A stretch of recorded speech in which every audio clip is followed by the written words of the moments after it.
Assalamualaikum warahmatullahi wabarakatuh. Sebelumnya perkenalkan, nama saya Ajeng Hasanah dengan NIM 192111138 dari kelas 4 di Hukum Ekonomi Syariah Fakultas Syariah IAIN Surakarta. Pada video kali ini saya akan menyampaikan general review dari mata kuliah Hukum Perikatan Islam di Indonesia. Pada mata kuliah ini disampaikan ke dalam 11 materi, namun saya hanya akan menyampaikan secara garis besarnya saja.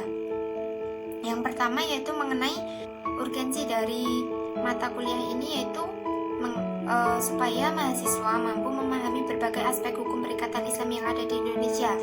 Kemudian pengertian dari hukum perikatan yaitu hubungan hukum antara para pihak yang menimbulkan hak dan juga kewajiban yang saling dipertukarkan oleh para pihak yang melakukan hubungan.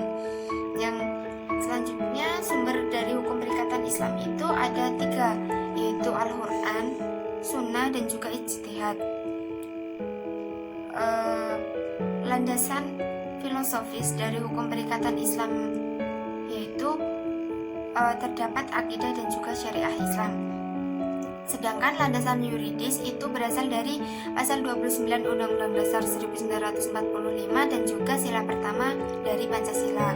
Kemudian landasan sosiologisnya itu lebih berkaitan dengan kondisi masyarakat, seperti itu.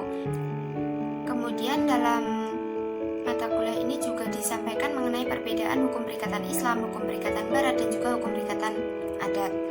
Yang selanjutnya ada karakteristik dari hukum perikatan Islam. Karakteristik yang pertama yaitu komprehensif atau menyeluruh, dan karakteristik yang kedua yaitu berkarakter realisme atau tidak mengabaikan kenyataan atau realitas. Kemudian untuk asas-asasnya itu ada asas ilahiyah, asas kebebasan, asas persamaan atau kesetaraan, asas keadilan, asas kerelaan, asas kejujuran dan juga kebenaran, serta asas tertulis atau kitabah. Materi yang selanjutnya yaitu ada akad. Apa itu akad? Akad adalah kesepakatan dalam suatu perjanjian antara dua pihak atau lebih untuk melakukan ataupun menghindari suatu perbuatan hukum tertentu. Rukunnya yaitu ada subjek hukum, objek hukum, kemudian tujuan pokok dari akad itu sendiri, kemudian yang terakhir itu ada sigot.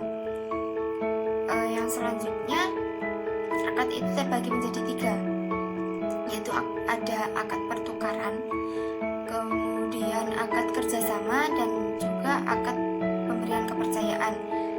Pada akad pertukaran itu terbagi menjadi 2, yaitu pertukaran barang sejenis dan barang tidak sejenis. Yang sejenis itu ada sarf atau pertukaran uang dengan uang, dan juga barter, pertukaran barang dengan barang.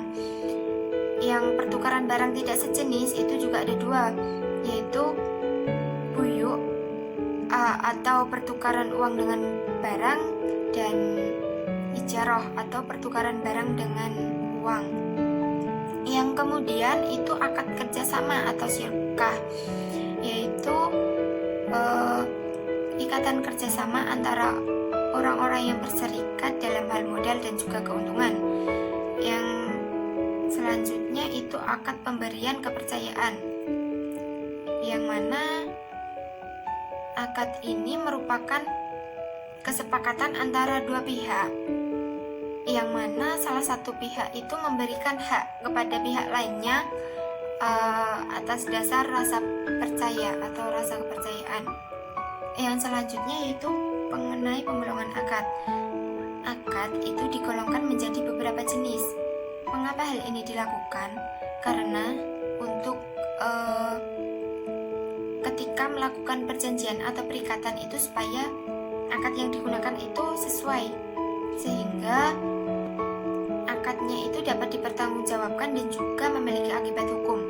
Jenisnya yang pertama itu dari segi keabsahan, terdiri dari akad sahih dan tidak sahih. Kemudian yang kedua dari segi penamaan, itu terdiri dari musamah dan ghairu musamah. Kemudian yang ketiga itu sesuai dari segi maksud dan tujuan akad, itu terdiri dari tabaruk dan tijari, dan masih banyak penggolongan dari akad yang lainnya. Yang selanjutnya yaitu ada kedudukan hukum perikatan Islam dalam lembaga ekonomi syariah. Sebenarnya hukum perikatan Islam itu memiliki kedudukan yang strategis dalam lembaga ekonomi syariah. Mengapa? Karena dalam setiap aktivitas dari lembaga ekonomi syariah itu selalu melibatkan atau tidak bisa terlepas dari perjanjian atau perikatan itu sendiri. Lembaga ekonomi syariah itu yang pertama ada bank syariah, yang kedua ada asuransi syariah, kemudian pasar modal, kemudian reksadana, dan juga Basyarnas. Materi yang selanjutnya yaitu ada tinjauan hukum Islam terhadap transaksi bisnis modern, yaitu ada modern 1 dan modern 2. Pada modern 1 itu ada MLM atau multi level marketing, yaitu sistem penjualan yang menggunakan jaringan bisnis. Kemudian ada waralaba dan juga e-commerce. Sedangkan transaksi bisnis modern yang kedua itu ada EFT atau electronic fund transfer, kemudian ada credit card dan juga persaingan usaha. Mungkin itu yang dapat saya sampaikan. Atas kesalahan saya dalam penyampaian saya mohon maaf, dan semoga video ini dapat bermanfaat. Sekian, wassalamualaikum warahmatullahi wabarakatuh.